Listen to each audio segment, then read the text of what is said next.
नमस्कार, मैं रोहित शर्मा। आप मेरे साथ में हैं दिल से रोहित चैनल में। दोस्तों, ये वीडियो बहुत महत्वपूर्ण होने जा रहा है। कोटा की राजनीति को जो समझना चाहते हैं, जो ये जानना चाहते हैं कि किस तरह से वहाँ पर ओम बिरला की हैट्रिक को रोकी जा सकती है, किस तरह से कोटा लोकसभा सीट को भाजपा के जबड़े से निकाला जा सकता है, कांग्रेस पार्टी किस तरह से वहाँ पर अपनी जीत को सुनिश्चित कर सकती है, इन तमाम परिस्थितियों के बारे में वहाँ के जो राजनीतिक विश्लेषकों ने जिस तरह की मंशा व्यक्त की है, जिस तरह के उनके विचार हैं, उनका मैंने संकलन किया है इस वीडियो में।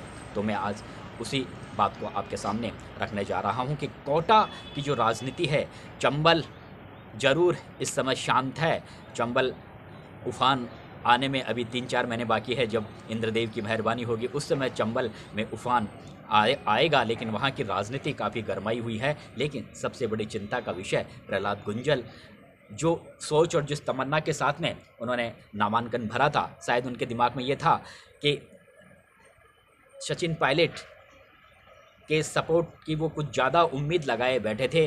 उन्हें ऐसा लगता था कि जिस तरह से कांग्रेस पार्टी की ज्वाइनिंग करवाने में सचिन पायलट की बड़ी भूमिका रही है, तो आगे सचिन पायलट वहाँ पर स्थितियाँ सामान्य कर लेंगे। क्योंकि प्रहलाद गुंजल ये ज़रूर जानते थे कि सालों तक उन्होंने शांति धारीवाल पर कई तरह के आरोप लगाए थे। तो प्रहलाद गुंजल खुद भी एक मंझे हुए राजनेता, वे जानते थे कि उनकी कांग्रेस पार्टी में जो ज्वाइनिंग हो रही है कोटा में, उनकी स्थितियां सामान्य नहीं रहेगी, बड़ी बड़ी चुनौतियां सामने आएगी। ये वो पहले से जानते थे, क्योंकि वो मंझे हुए राजनेता थे। लेकिन वो ये जानते थे कि अगर सचिन पायलट वहाँ पर ठीक तरह से पूरे मामले को हैंडल करेंगे तो कहीं ना कहीं स्थितियाँ वहाँ पर सामान्य हो जाएगी और मेरी जो जीत के रास्ते हैं वो थोड़े से खुलने लग जाएंगे, और मैं हो सकता है भाजपा के जबड़े से ये सीट निकाल भी लूँगा, अगर मुझे ठीक तरह से वहाँ से कांग्रेस जनों का सपोर्ट मिला। तो देखा जाए तो वहाँ पर जो 8 विधानसभा सीट है, वहाँ पर कांग्रेस के 4 विधायक हैं, भाजपा के 4 विधायक हैं। अब समस्या यहाँ पर यही आती है कि प्रहलाद गुंजल ने अभी अभी कांग्रेस पार्टी को ज्वाइन किया है और शांति धारीवाल ज्वाइनिंग करवाना नहीं चाहते थे, उनको कांग्रेस पार्टी में लेना नहीं चाहते थे, लेकिन उसके बावजूद भी उनकी ज्वाइनिंग हुई। तो यहाँ पर सचिन पायलट की भी अपनी कोई रणनीति होगी, कोई सोच होगी, क्योंकि आने वाले दिनों में हम ये देख सकते हैं कि राजस्थान कांग्रेस में सचिन पायलट एक सर्वेसर्वा हो सकते हैं। क्योंकि जिस तरह से अब अशोक गहलोत ने खुद अपने आप ही किनारा कर लिया है, आपने देखा होगा कि लोकसभा चुनाव में जिस तरह से उन्होंने खुद को काफ़ी सीमित कर लिया है। अन्यथा वे एक तरीके से राजस्थान के राजनीति के जादूगर माने जाते थे, राजस्थान के दूसरे एक तरीके से उन्हें गांधीवादी की उपाधि मिली हुई थी। लेकिन इस बार लोकसभा चुनाव में जिस तरह वे विधानसभा चुनाव में पूरी कमर कसे हुए थे, ज़बरदस्त तरीके से प्रचार प्रसार कर रहे थे, इस बार उनके कहे अनुसार शायद टिकट भी ज़्यादा लोगों को नहीं मिला, लेकिन सचिन पायलट ने पूरी कमान अपने हाथ में ली हुई है। तो पायलट की जहाँ भूमिका काफ़ी आगे बढ़ गई है, इसमें तो अशोक गहलोत ने खुद को सीमित कर लिया है। तो प्रहलाद गुंजल के दिमाग में ये था कि कहीं ना कहीं कोटा में सचिन पायलट उनके रास्ते आसान बनाने में काफ़ी मददगार साबित होंगे और सचिन पायलट की ओर से उन्हें सपोर्ट मिलेगा। लेकिन अब इस तरह की चर्चा है, जो प्रहलाद गुंजल के जो करीबी लोग हैं उनसे भी मेरी बातचीत हुई, तो वो कहते हैं कि जिस तरह के सपोर्ट की उम्मीद थी सचिन पायलट से, वैसी अभी तक उस तरह का सपोर्ट अभी तक चुनाव प्रचार में सचिन पायलट की ओर से नहीं मिल पाया है। हालांकि उनका ये भी कहना है कि सचिन पायलट पार्टी के एक स्टार प्रचारक हैं, पूरे राजस्थान भर में उनके दौरे हो रहे हैं, सभाएं हो रही है, तो अकेले कोटा पर ध्यान केंद्रित कैसे कर सकते हैं। लेकिन ये काफ़ी ज़रूरी है कि कोटा के जो जातिगत समीकरण है, अगर उनको ठीक तरह से साथ दिया गया, अगर सचिन पायलट ने वहाँ पर ठीक तरह से प्रहलाद गुंजल को ज़्यादा वहाँ पर समय दिया कांग्रेस पार्टी के चुनाव प्रचार में, तो ये सीट कांग्रेस पार्टी निकाल भी सकती है, कोई बड़ी बात नहीं है। लेकिन समस्या यहाँ पर यही आती है कि शांति धारीवाल ने, आपने देखा होगा कि राहुल गांधी की जब यहाँ से न्याय यात्रा गुजरी थी कोटा में, बड़ी संख्या में लोग आए थे।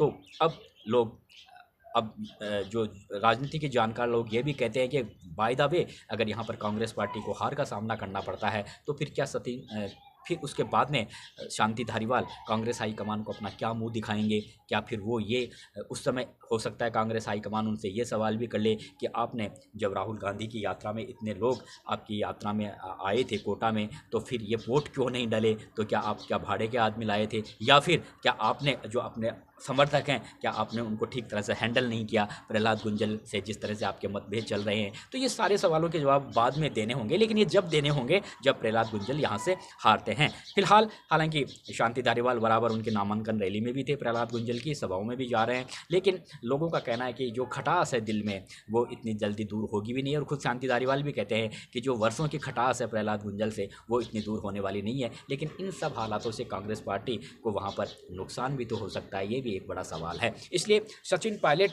को वहाँ पर बागडोर हाथ में लेनी होगी। मैं अब थोड़ा सा जातिगत समीकरणों पर आता हूँ। ये सीट कैसे कांग्रेस पार्टी इस सीट पर अपनी जीत को सुनिश्चित कर सकती है, वो इस तरह से कर सकती है। देखिए, वहाँ पर जो मुस्लिम वोटर है वो करीबन 2.5 लाख वोटर हैं, वहाँ पे जो गुजर वोटर है वो करीबन 2 लाख वोटर हैं, वहाँ पर जो SC वोटर हैं वो करीबन 3.5 लाख वोटर हैं। ये 3 बड़े वोट बैंक हैं जो कांग्रेस पार्टी से जुड़े हुए रहते हैं। अब सिर्फ समस्या यहाँ पर यह आती है कि यहाँ पर अगर सचिन पायलट ठीक तरीके से चुनावी मैनेजमेंट पर थोड़ा सा पूरा फोकस करे और लगातार वहाँ के कांग्रेस जनों को एकजुटता का भाव पैदा करने की वहाँ पर कोशिश करे, तो कहीं ना कहीं जो ये शांति धारीवाल वाला जो मामला वहाँ पर बार बार थोड़ा पेचीदा बन जाता है प्रहलाद गुंजल के लिए, वो कहीं ना कहीं हल्का हो जाएगा और वो कहीं ना कहीं जो आक्रोश है वो शांत हो जाएगा, वो उसका फ़ायदा कांग्रेस पार्टी को मिलेगा। हालांकि वहाँ पर जो ब्राह्मण वोटर है वो 1.25 लाख वोटर है, राजपूत वोटर है वो भी 1.25 लाख वोटर हैं, वैश्य वोटर है वो भी 1.25 लाख वोटर है, लेकिन ये जो तीनों कैटेगरी वोटर हैं ये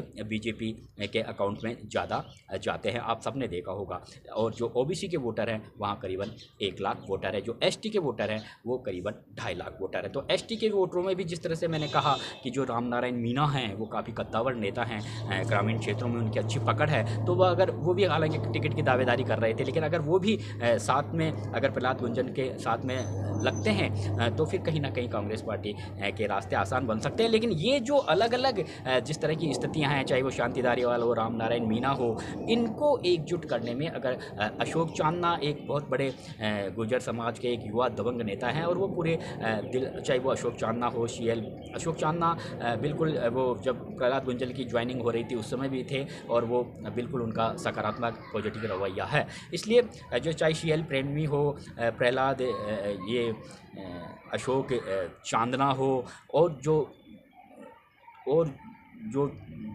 4 विधायक हैं इस सीट पर, वे एक तरीके से सिपाही हैं प्रहलाद गुंजल की जीत को सुनिश्चित करने के लिए। अगर वो हालांकि लग रहे हैं वो अपने अपने निर्वाचन क्षेत्र में, लेकिन सबसे बड़ी समस्या कोटा शहर वाले मतदाताओं की आती है। तो वहाँ पर अगर सचिन पायलट आते हैं, सचिन पायलट कोई एक जाति बिरादरी के नेता तो हैं नहीं, काफ़ी पॉपुलर नेता हैं, युवा ब्रिगेड में भी काफ़ी पॉपुलर हैं। और जो युवा ब्रिगेड, उन्हें ये अच्छी तरह युवा ब्रिगेड ये भी जानती है कि आने वाले समय में सचिन पायलट के हाथों में पार्टी की कमान आ सकती है। तो अगर सचिन पायलट वहाँ पर ज़्यादा से ज़्यादा मीटिंगें करते हैं तो जो अपना राजनीतिक कैरियर कांग्रेस पार्टी में देखना चाहते हैं, बढ़ाना चाहते हैं, वो निश्चित रूप से उनकी बात को मानेगा और वो कहीं ना कहीं कांग्रेस पार्टी वहाँ पर मजबूत स्थिति में आ सकती है। लेकिन इसके लिए सचिन पायलट को वहाँ पर प्रयास ज़्यादा करना होगा। हालांकि उनकी मजबूरी है, उन्हें पूरा राजस्थान देखना पड़ता है, राजस्थान से बाहर भी हो सकता है उनकी चुनावी सभाएं हो सकती है। लेकिन अगर वो कोटा पर थोड़ा ज़्यादा ध्यान करेंगे, क्योंकि कोटा में उनकी जिम्मेदारी ज़्यादा बनती है, क्योंकि जो प्रहलाद गुंजल की ज्वाइनिंग उन्हीं की वजह से हुई है। इसलिए अगर प्रहलाद गुंजल की जीत को सुनिश्चित करना है तो सचिन पायलट को वहाँ पर ज़्यादा से ज़्यादा समय देना हुआ। जो जातिगत जो समीकरण है वो कांग्रेस के लिए ज़्यादा मुश्किलात भरी वो नहीं है, सिर्फ साथ देने की ज़रूरत है और उसमें सचिन पायलट बहुत बड़ी भूमिका निभा सकते हैं। नमस्कार दोस्तों।